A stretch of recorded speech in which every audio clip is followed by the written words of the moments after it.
Welcome to teenage channel.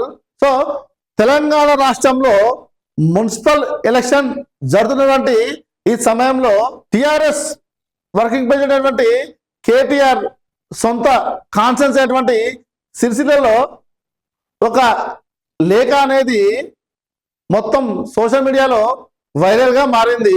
చూద్దాం ఆ లేఖలో ఏముందో. క్షమించు రామన్న, కమిషన్ పేరుతో మీ నాయకులు మా రక్తాన్ని పీల్చేశారు. మీ అహంకారాన్ని ఈసారి ఓటుతో ఓడిస్తాం. సిరిసిల్ల ఓటర్ పేరిట కేటీఆర్ కు బహిరంగ లేఖ. సిరిసిల్ల గులాబీ కోటలో మారుతున్న గాలి. సిరిసిల్ల అసెంబ్లీ కాన్ఫరెన్స్ లో ప్రాతినిధ్యం వహిస్తున్నటువంటి కేటీఆర్ కు సిరిసిల్ల పట్టణ వాసులు బహిరంగ లేఖ రాసిదట. ఆ లేఖ సోషల్ మీడియాలో విపరీతమైన చక్కర్లు కొట్టిందట. వాళ్ళు ఏం చెప్తున్నారంటే, రావణ మమ్మల్ని క్షమించు, ఈసారి మున్సిపాలిటీ ఎలక్షన్ లో మీకు మేము ఓటు వేయలేము.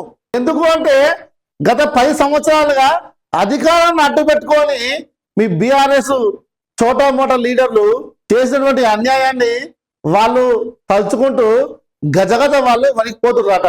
ఎక్కడ చూసినా, ఏ పనిలో చూసినా, ఎంఆర్ఓ ఆఫీస్ లో కానీ, పిఎస్ లో కానీ, ఏ డిపార్ట్మెంట్ లో వచ్చినా కూడా బీఆర్ఎస్ గుండాలే చెక్కని దింపిరట.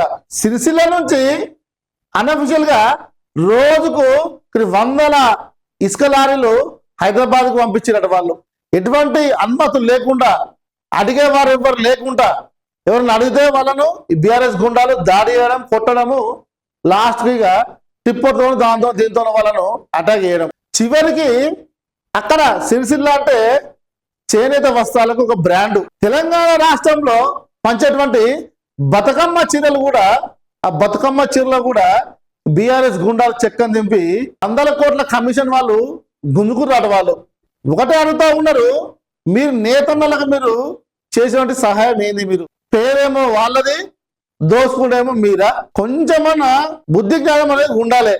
నీ కాన్ఫరెన్స్ లో 2 సార్లు నువ్వు ఎమ్మెల్యే గెలిచినావు, నువ్వు గతంలో కూడా గెలిచినావు. నువ్వు నీ కాన్ఫరెన్స్ లో ఏం జరుగుతుందని నువ్వు తెలుసుకోవా? నువ్వు మాట మాట్లాడితే ముఖ్యమంత్రి, నువ్వు బీఆర్ఎస్ పార్టీలో ఒక 10 మంది ఉన్నారు ముఖ్యమంత్రి అభ్యర్థులు.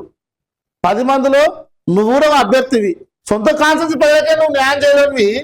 తెలంగాణ రాష్ట్రం మొత్తం ముఖ్యమంత్రి అయిన ఏం సాధిస్తామని సిరిసిల్ల ప్రజల నిన్న నీకు క్వశ్చన్ అడితే దానికి సమాధానం చెప్పలేకపోయినావు. నువ్వు మీ అవినీతికి అడ్డు అదుపు అనేది లేకుండా పోయింది. ఎక్కడ ప్రభుత్వ జాగ్రత్త పడ్డ బీఆర్ఎస్ గుండాలు పోవడము, టెంట్లు వేయడము, ప్రహారం కూడా పెట్టడము, ఆ పక్కపంటి ఏదైతే పట్టల్యాండ్ ఉంటుందో ఆ బై నంబర్ వేయడము, దాన్ని వేరే వాళ్ళకి అమ్మడం, లేకుంటే అక్రమ లేఅవుట్లు వెంచర్లు వేయడము, అమాయక ప్రజలకు వాళ్ళు విక్రయించడం. అంతవరకు ఆగిరా వాళ్ళు. కబ్జాలు, సెటిల్మెంట్లు ఏ దాన్ని విడిచిపెట్టలే వాళ్ళు. ప్రతి పనిలో వాళ్ళ కంటికమైన నీళ్లు కానీ, నిధులు కానీ, లాస్ట్కు మట్టి కానీ, మొరం కానీ, ఇసుక కానీ, ప్రతి దాంట్లో వాళ్ళు 100 కోట్ల స్కామ్ చేసేది. వాళ్ళు ఏనాడన్నా పిలిచి నువ్వు వాళ్ళను అడిగినవా? కనీసం నీ కాన్సెన్స్ ప్రజలకు ఏ మోసం ఉందో ఒక రోజున నువ్వు మీటింగ్ పెట్టి నువ్వు అడిగిన పాపన పోయినవా? పాపన పోలేదు. మొన్న ఈసారి గెలిస్తే నువ్వు ముఖ్యమంత్రి అవుతావని, ఈసారన్నా మా సిరిసిల్లకు మంచి జరుగుతుందని పాపం ఆ అమాయక ప్రజలు నీ ఓటేసి గెలిపించిర్రు. చూసినవా? వాళ్ళు ఇచ్చినటువంటి బహిరంగ లేఖ ఎంత వైరల్ అయిందో. నాకు తెలిసి వచ్చే 2029 ఎలక్షన్లో నీకు కనీసం డిపాజిట్ కూడా రాదని సిరిసిల్ల ప్రజలు చెవులు వరుకుంటారు. మొన్న చూసాం మేము.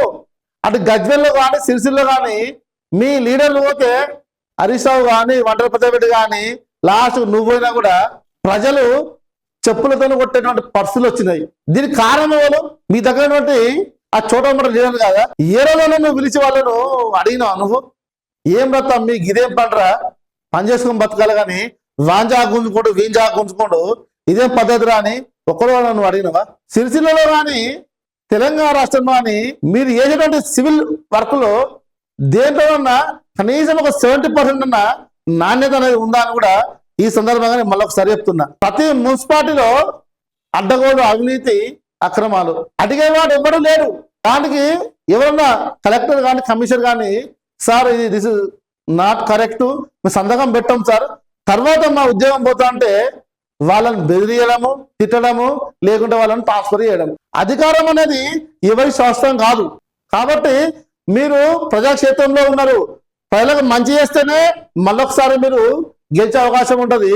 లేదనుకో మొన్న గజ్వల్లో ఏం రిపీట్ అయిందో సీను, అదే రిపీట్ కూడా నెక్స్ట్ మీకు సిరిసిల్లో కూడా మీకు మళ్ళొకసారి మీకు ఎదురైతే అని కూడా ఈ సందర్భంగా మేము చెప్తున్నాం. మేము